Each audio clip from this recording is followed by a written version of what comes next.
নবম শ্রেণীর ছাত্রছাত্রীদের আন্তরিক স্বাগত জানাই।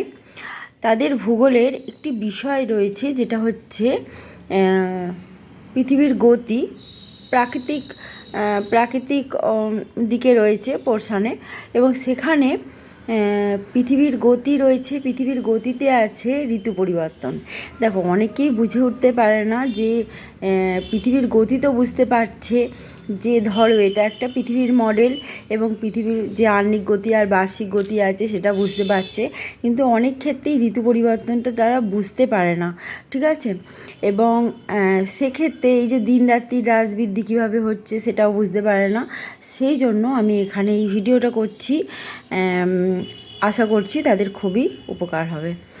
দেখো, এই যে পৃথিবীর মডেল, ঠিক আছে, এখানে একটা গ্লোব নিয়েছি আমি, এবং এই গ্লোবে দেখা যাচ্ছে যে পৃথিবী একদিকে হেলে আছে, ঠিক আছে। এবং পৃথিবী এই যে হেলে আছে, পৃথিবীর অক্ষরেখা কাকে বলে? অক্ষরেখা হচ্ছে উত্তর মেরু আর দক্ষিণ মেরু যদি পৃথিবীর কেন্দ্র দিয়ে যায়, সেই কেন্দ্র দিয়ে যাওয়ার কাল্পনিক দণ্ডটিকে অক্ষরেখা বলে। তাহলে এই অক্ষরেখা পৃথিবীর কক্ষতলের সঙ্গে, কক্ষতল মানে যে তল দিয়ে পৃথিবী ঘুরছে, তলকে ভিত করে পৃথিবী ঘুরছে, সেটা হচ্ছে কক্ষতল। এই কক্ষতলের ওপর 66.5 ডিগ্রি কোণ করে হেলে আছে।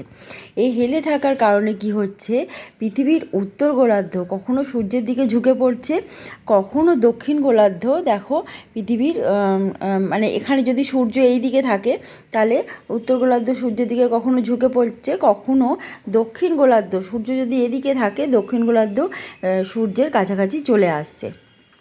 এই ঘটনা ঘটছে এবং সূর্যকে প্রদক্ষিণ করছে পৃথিবী একটা ডিম্বাকৃতি কক্ষপথে। এই কক্ষপথের দৈর্ঘ্য হচ্ছে 96 কোটি কিলোমিটার পথ পৃথিবী অতিক্রম করছে, ঠিক আছে। পৃথিবীর গতি হচ্ছে সেকেন্ডে 30 কিলোমিটার।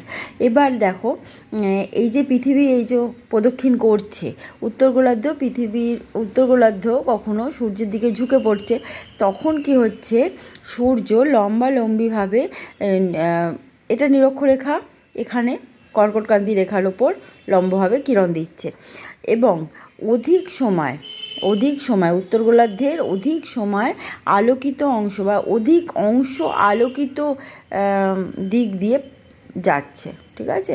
মানে অধিক অঞ্চল আলোকিত অংশ পাচ্ছে, মানে সূর্য অনেক তাড়াতাড়ি উঠছে আর দেরি করে অস্ত যাচ্ছে।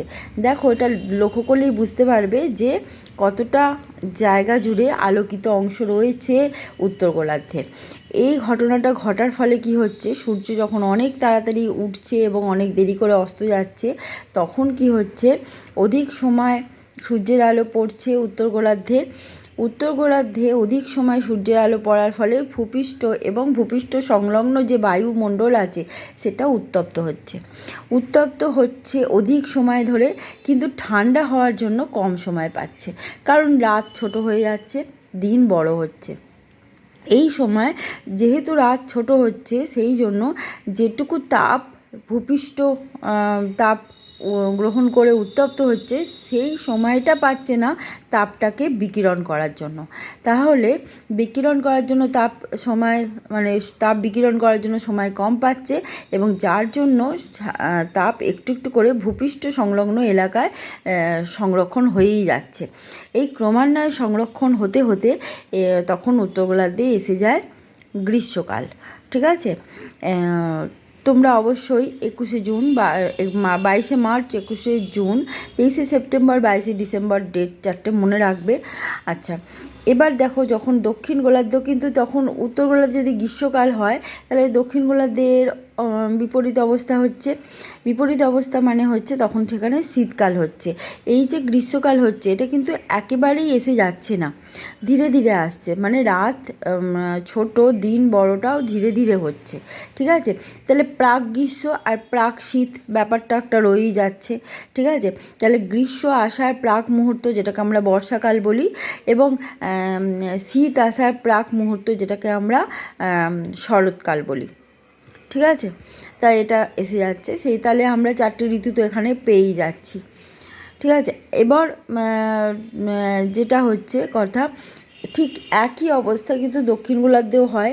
দক্ষিণ গোলার্ধে যখন সূর্যের কাছাকাছি চলে আসে তখন একটা দিকে পৃথিবীর হেলে আছে, সেটা হচ্ছে উত্তর গোলার্ধ, এবং দক্ষিণ গোলার্ধে যখন সূর্যের কাছাকাছি চলে আসে তখন কিন্তু দক্ষিণ গোলার্ধে অধিক অংশ আলোকিত অংশের মধ্যে দিয়ে যায়, বিস্তীর্ণ অঞ্চল আলোকিত অংশ দিয়ে যায় এবং আলো পায়, দিনটা বড় হয়, রাত ছোট হয়। ঠিক এরকম গ্রীষ্মকাল এখানে হয়, তখন বিপরীতভাবে শীতকাল উত্তর গোলার্ধে হয়। ঠিক আছে, আচ্ছা এবার দেখো এখানে একটা কথা বলি, এই যে দুটো জায়গা মানে উত্তর মেরু এবং দক্ষিণ মেরু, এখানে কিন্তু সূর্য কখনো এই সূর্য কিন্তু উত্তরায়ণ আর দক্ষিণায়ন যেটা হয় সূর্যের, সেটা কর্কটক্রান্তি রেখা থেকে মকরক্রান্তি রেখা অবধি হয়, মানে সূর্য কিন্তু চলাচল করে না। পৃথিবী হেলে থাকার কারণে সূর্য কখনো কর্কটক্রান্তি একটু একটু নিরক্ষরেখা থেকে সরতে সরতে কর্কটক্রান্তি রেখার ওপর লম্বভাবে কিরণ দেয়, আবার কখনো নিরক্ষরেখা থেকে সরতে হতে মকরক্রান্তি রেখার ওপর লম্বভাবে কিরণ দেয়। তার মানে সূর্যের আস্তে আস্তে ধীরে ধীরে উত্তরায়ণ হয়, আস্তে আস্তে ধীরে ধীরে আবার দক্ষিণায়ন হয়। এই যে কর্কটক্রান্তি রেখা এবং মকরক্রান্তি রেখাতেই সূর্য চলাচল করে। আমরা দেখি সূর্য উত্তর দিকে ঘেঁষে উঠছে, কখনো দেখি দক্ষিণ দিকে ঘেঁষে উঠছে, ঠিক আছে, কিন্তু কখনো এই উত্তর মেরু আর দক্ষিণ মেরুর উপরের দিকে সূর্য যায় না। সূর্য সবসময় দিগন্ত দিয়ে পাস করে, দিগন্ত দিয়ে যায়, উত্তর মেরুর দিগন্ত দিয়ে যায় বা কখনো দক্ষিণ মেরুর দিগন্ত দিয়ে যায়।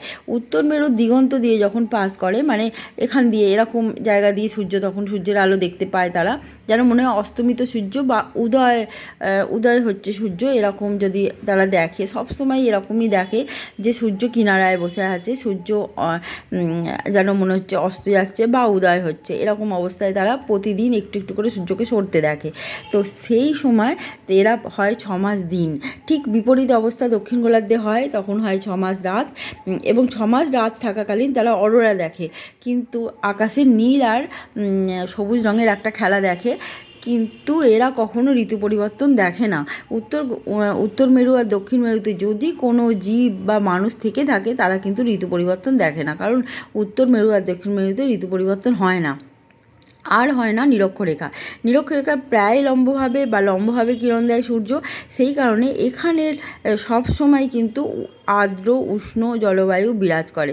আর 4 o'clock রেন হয়, তোমরা তো জানো 260 দিন প্রায় বৃষ্টি হয় বজ্র বিদ্যুৎ সহ, এবং 4টের সময়, 4টে সাড়ে 4টের সময় বৃষ্টি হয়।